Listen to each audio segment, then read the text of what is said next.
clearly see that since we're dividing by a monomial, we could split that off and then just divide the 2's to get the 1 out of that. So, what's that? Are we, like, if we just left it like on a test, is that fine? Since it says to verify that it does equal Okay. this right here, right, so we would have to break that off, okay? Unfortunately, it doesn't just say simplify, it says to verify that it equals the other side, okay? So, if it just said to simplify, then yeah, that'd be fine to do that. But r squared 2 plus 1. Okay.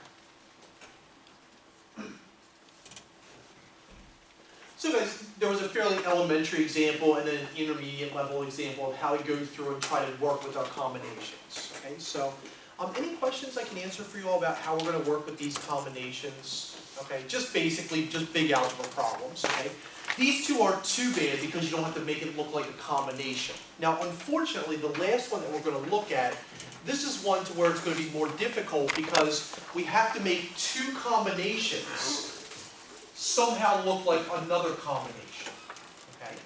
In fact, this is actually a proof of, by the way, if we verify this does work, this is actually proof of Pascal's triangle. And I know some of you guys have been talking about Pascal's triangle, some of you guys have no idea what it is. So I want to show you guys, first of all, what Pascal's triangle is and how it's derived. Some of you guys might know, some of you guys might not know, okay? And then I'll show you guys why it might be useful, okay? So, and you don't have to write this down if you don't want to. But I'm just trying to show you guys an application of why you would ever want to prove a permutation or a combination theorem.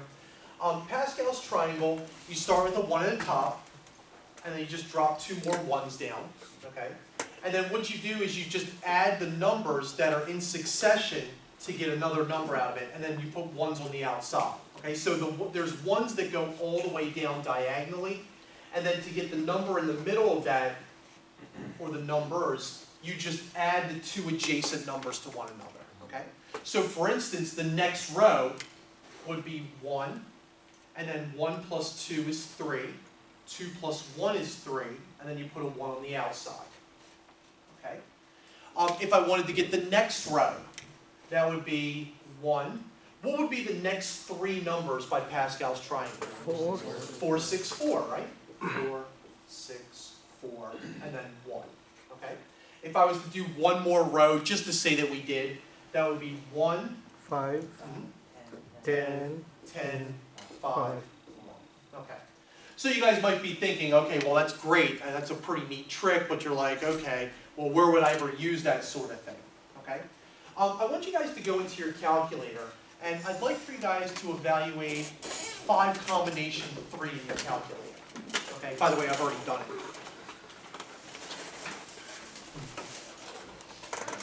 ten. Yeah, 10? Okay, I already knew that. You ready?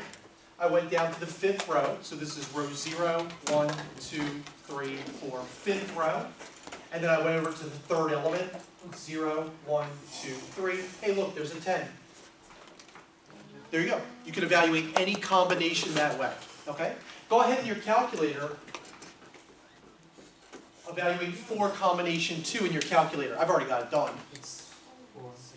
6, right? Because you go to the 4th row, you go to the 0, 1, 2 element, right here. So right here, this is 4 combination 2. You always start with a 0th element, okay, because like a 0th power, okay? So 4, 2 is 6, 5, 3 is 10, okay?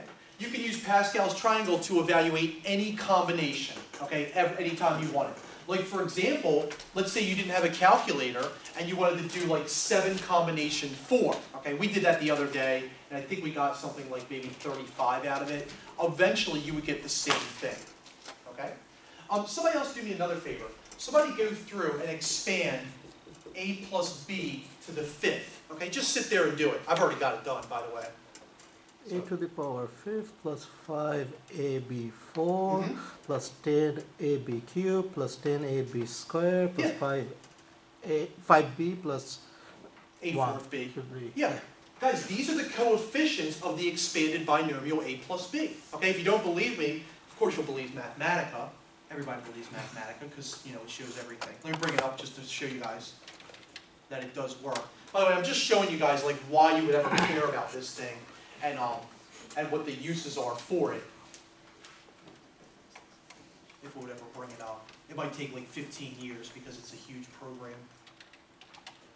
I thought I told it to boot up. Well, if it doesn't boot up, that's fine. Or go to Wolfram. Yeah, I'll go to It's- one or Alpha or Wolfram Alpha online. So, everybody's favorite friend, right? When you can't figure out something in Calc 2, where do you go? Wolfram Alpha. So let's just say I wanted to expand x plus y to the 5th.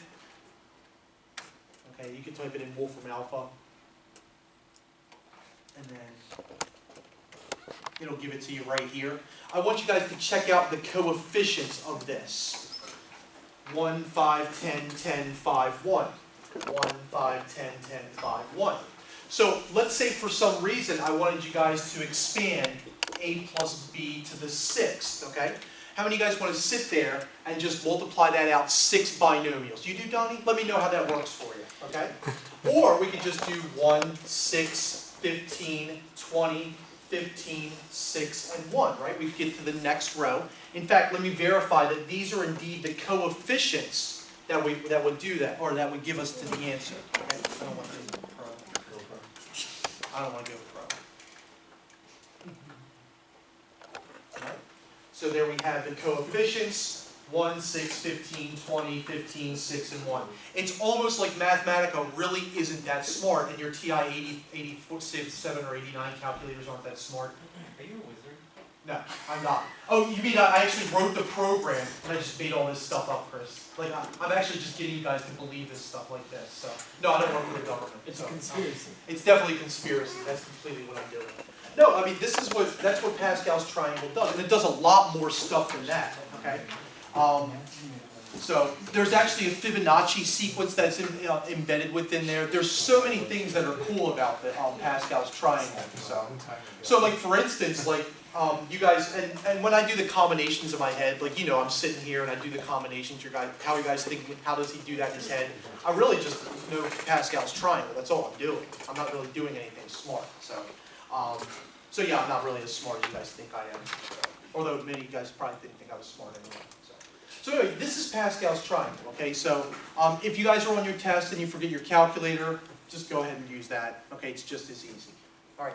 Now the question, our purpose is, and how many of you guys have ever seen this before, like in pre-calc? Okay, so some of you guys already know about this, okay?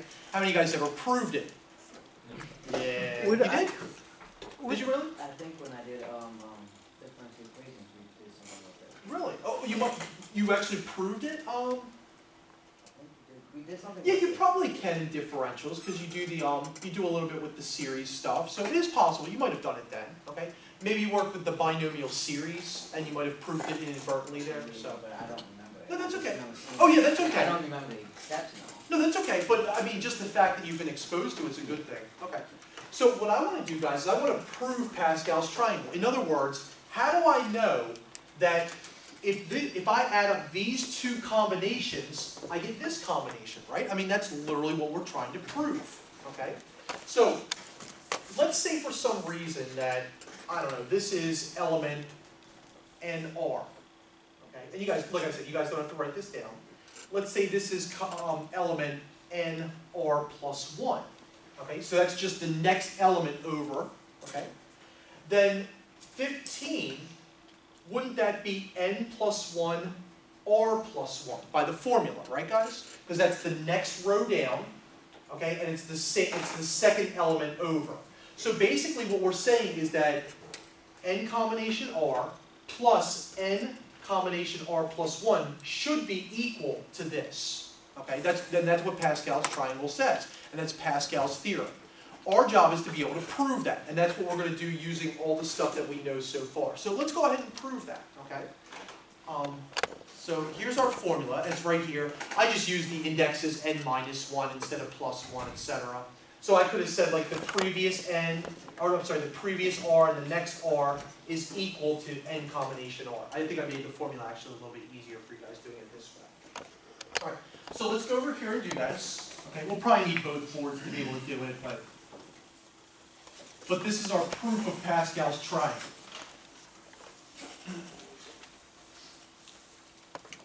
All right, so I want to say that n minus 1, combination r minus 1, plus n minus 1, combination r, is equal to n combination r. All right. This is actually fairly similar to the problem we looked at on Monday, where if we have a difficult side and we have an easy side, we want to tackle the difficult side and make it look like the easier side. And we don't want to do the opposite, because then we have to get into partial fraction decomposition. We don't want to deal with that stuff. So let's just use the definition of combination on both of the left-hand side combinations. Okay? So this would become n minus 1 fact, r minus 1 fact, bracket n minus 1 quantity minus r minus 1 quantity fact. Okay? So that's the first of the two. Okay. For the second one, I'm going to use the exact same definition, except wherever I see an r minus 1, I'm just going to plug it in all. So n minus 1 fact, r fact, and then n minus 1 minus r fact.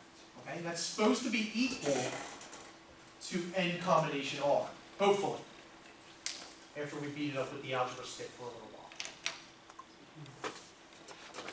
All right, so any suggestions as to perhaps how we could even attempt to make our left-hand side look like our right-hand side? What's a good place to start, besides going home? Yeah, simplify the bracket, right, guys? I mean, isn't that the process we've been using all day? If it worked the first 2 times, let's see if it'll work this time. What's that? We're not insane, definitely not. That's the definition of insanity, right? Like doing the same thing over and over again and expecting to get the same or different results. All right. If I was to simplify what's inside the brackets, we have n minus 1 minus r minus 1. So what do the brackets simplify into? It's not 2 this time. It's n minus r. N minus r, nice gentlemen. Okay? The ones cancel out, or actually the negative ones cancel out, and we're left with n minus r fact. Okay. For the second fraction, I don't believe that we can simplify anything, can we, guys? Okay, there's no like terms, so we're stuck with what it is. So that's just going to be plus n minus 1 fact, r fact, and then I'll just use parentheses just to keep it consistent. And I'm going to switch around the order of what's inside the brackets. I'm going to say n minus r minus 1, just to make it look as close as I can each time. Okay? So in other words, I just wanted to make this binomial look like this trinomial as much as I possibly could. All right, clearly that's got to be equal to something, so it's equal to n combination r. All right.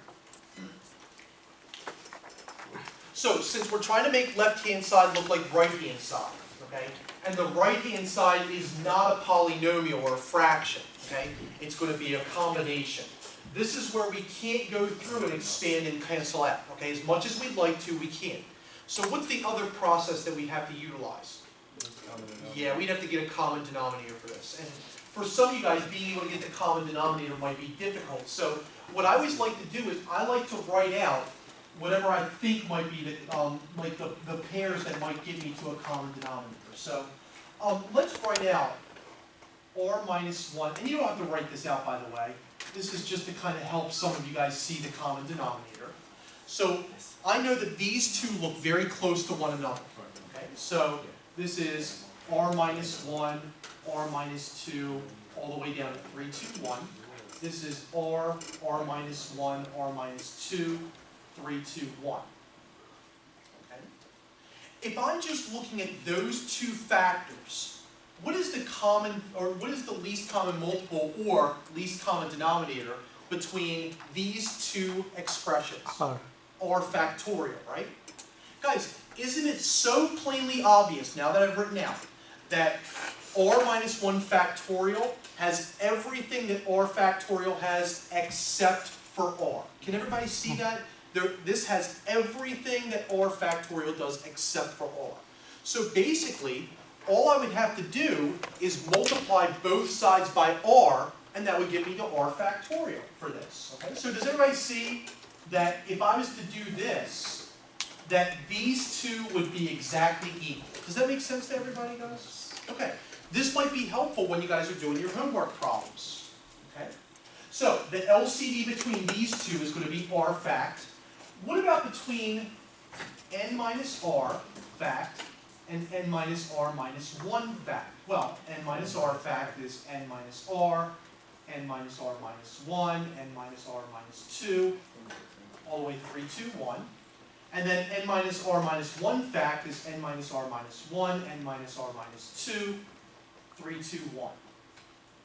Okay? What would be the least common multiple, or least common denominator, if you would, between these two expressions? N minus r fact, right? Guys, isn't it plainly obvious that n minus r minus 1 has every single factor as n minus r fact except for n minus r? So what I would do is I would multiply both sides by n minus r to get those equivalent, okay? That's going to help you guys to be able to see what you need to multiply by one to get to the other, to maintain equivalent fractions, okay? So, does that make sense to everybody, guys? It's just like in algebra. Your teacher hopefully showed you how many x's or how many factors you need to get to the other one. But why are you saying that we are multiplied by n minus r fact? We are multiplied by just n minus r. Right, because if you multiply that, that gives you He said that gives you the factorial. You're just missing one factor. You're not missing all the factors. Factorial. You're just missing one factor to go from this n minus r minus 1 fact to n minus r fact. And